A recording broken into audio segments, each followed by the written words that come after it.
మరి ఒక సరికొత్త ఫుడ్ మేకింగ్ వీడియోతో మీ ముందరికి వచ్చా. ఇవాళ మనం పనసకాయ మసాలా కర్రీ చేసుకుందాం. ఈ పనసకాయని జాక్ ఫ్రూట్ అని ఇంగ్లీష్లో అంటారు, కథల్ అని చెప్పి నార్త్ ఇండియా సైడ్ ఇంకా వెస్ట్ బెంగాల్ సైడ్ అంటారు. ఈ కర్రీ అక్కడ చాలా చాలా ఫేమస్. మనం రెగ్యులర్ ఆలుగడ్డ ఎలా తింటామో ఈ కర్రీని వాళ్ళు daily weekly once or twice తింటారు వాళ్ళు కంపల్సరీ. సో పనసకాయ కర్రీకి మెయిన్ మనకి పనసకాయ ముక్కలు కావాలి.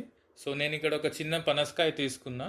సో పనసకాయ కట్ చేయడం అన్నదంటే ఒక చిన్నపాటి ఇద్దం లాంటిది. సో మనం కట్ చేసే ముందరే చేతులకి మంచిగా పసుపులో కలిపిన ఆయిల్ని కొంచెం వేసుకోండి.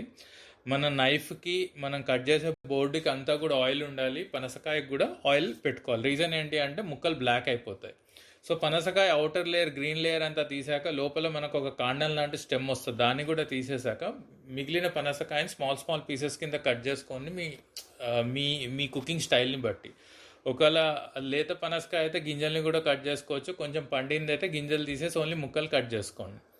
నెక్స్ట్ ఈ కర్రీకి కావాల్సిన ఏమేమి వెజిటబుల్స్ వాడతాం. మనకు కావాల్సిన onions, tomatoes, green chillies, coriander. So నేను మన కర్రీ చేయడానికి 4 మిడ్ సైజ్ ఆనియన్స్ తీసుకున్నాను. ఎందుకంటే నేను చిన్న పనసకాయ తీసుకున్నా కాబట్టి దాన్ని ఫైన్ చాప్ చేసి పక్కన పెట్టుకున్నా.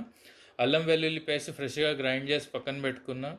టమాటాలను కూడా ఫైన్గా చాప్ చేసి పక్కన పెట్టుకోండి. నేనైతే 6 టమాటోస్ తీసుకున్నాను. ఆ తర్వాత గ్రీన్ చిల్లీస్ ఒక 7 to 8. మీకు ఇంకా ఎక్కువ స్పైస్ లెవెల్స్ కావాలంటే ఇంకా 2 ఎక్స్ట్రా తీసుకోవచ్చు. నేను మాత్రం 7 to 8 తీసుకున్నాను.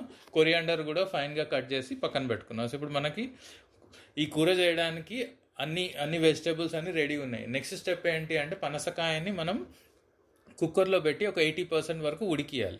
సో నేనైతే ఒక చిన్న బ్లాక్ కుక్కర్ వాడాను, ఎందుకంటే నా దగ్గర ఉన్న పనసకాయ ముక్కలు చాలా తక్కువ ఉన్నాయి కాబట్టి. సో ఉడికియడానికి కొంచెం పసుపు, సాల్ట్, కొంచెం వాటర్ వేసి కుక్కర్లో ఉడికాను. నాకైతే 15 to 20 minutes టైం పట్టింది.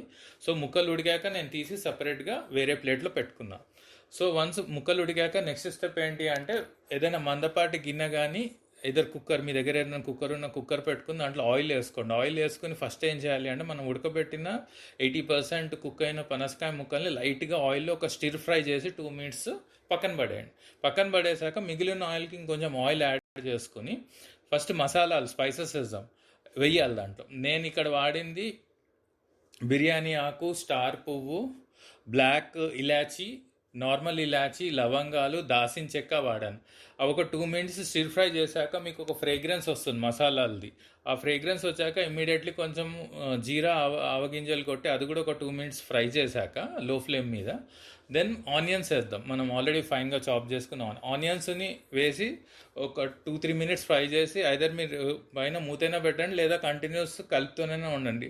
అప్పుడు ఆనియన్స్ మీకు కొంచెం బ్రౌన్ కలర్ వచ్చాక అల్లం వెల్లుల్లి పేస్ట్ ఆల్రెడీ దంచి పెట్టుకున్న దాంట్లో వేయండి. వేసాక దాన్ని ఒక 2 minutes మూత పెట్టకుండానే జస్ట్ ఫ్రై చేయండి. లేదంటే మూత పెడితే ఏంటంటే అల్లం వెల్లుల్లి వాసన పట్టేస్తుంది గిన్నెకి, కర్రీ టేస్ట్ అంతా పోతుంది. సో అల్లం వెల్లుల్లి పేస్ట్ వాసన పోయాక మనం కట్ చేసుకున్న టమాటోస్, గ్రీన్ చిల్లీస్ దాంట్లో వేసి ఒక 3 to 5 minutes స్టిర్ ఫ్రై చేయండి లేదా మూత పెట్టి ఉడికియండి. వన్స్ ఈ టమాటాస్ ఇవన్నీ స్టిర్ ఫ్రై ఉడికాక నెక్స్ట్ మనం చేయవలసింది ఏంటి అంటే మసాలాలు వేసుకుందాం. నేను దీంట్లో వాడిన స్పైస్ పౌడర్స్ ఏంటి అంటే ఆల్రెడీ ఇంట్లో కొట్టి పెట్టుకున్న కర్రీ పౌడరు, కొంచెం ఆవపిండి, కొంచెం ధనియాల పొడి, కాశ్మీరీ కారం, నార్మల్ కారము, కొంచెం పెప్పర్ పొడి, సాల్ట్.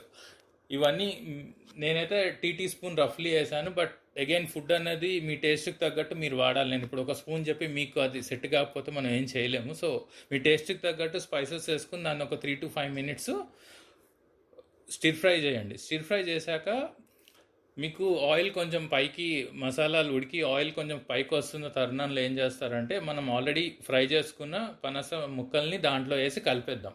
కలిపేసి దాన్ని ఒక 2-3 minutes అట్లా స్టిర్ ఫ్రై చేసి లో ఫ్లేమ్లో ఇంకొక 3 to 5 minutes మనం కలపాలి. కలిపాక మీకు ఆల్మోస్ట్ ఆల్ ముక్కలు అవన్నీ గ్రేవీ అంతా దగ్గరకు వచ్చినప్పుడు ఒక 1/2 glass water, 1/2 to 3/4 glass water వేసి కలిపి మళ్ళీ ఇంకొక 3 to 5 minutes లో ఫ్లేమ్లో కుక్ చేయండి. కుక్ చేశాక మీకు మంచి ఫ్లేవర్ఫుల్ వచ్చి ఆయిల్ అంతా కొంచెం పైన బబుల్ అప్ అవుతూ ఉంటుంది. ఈ తరుణంలో కొంచెం కొరియాండర్ వేసి 1 minute ఉంచి తీసేసేయండి. దించే ముందర ఏంటంటే లైట్గా పైనుంచి కొంచెం గరం మసాలా కొట్టి లైట్ ఒక 2-3 లెమన్ 1 spoon లెమన్ వేసినా కూడా మీకు కర్రీ చాలా బాగా వస్తుంది. ఇప్పుడు ఈ కర్రీ నెక్స్ట్ ఏంటి అంటే దేంతో బాగుంటుంది అంటే డెఫినెట్లీ హాట్ వైట్ రైస్తో తింటే ఈ కర్రీ చాలా బాగుంటుంది. సో నేను టేస్ట్ చేస్తున్నాను. And curry is really excellent, చాలా బాగుంది. కర్రీ మీరు నెక్స్ట్ డే ఉంచుకుని దోశతోనో ఇడ్లీతోనో చపాతీతోనో తింటే ముక్కల్లో మసాలా ఊరి ఇంకా చాలా చాలా బాగుంటుంది. సో మీరు కూడా ఈ కర్రీ చేసుకుని ఎంజాయ్ చేయండి. అండ్ వీడియో నచ్చినట్లయితే ప్లీజ్ లైక్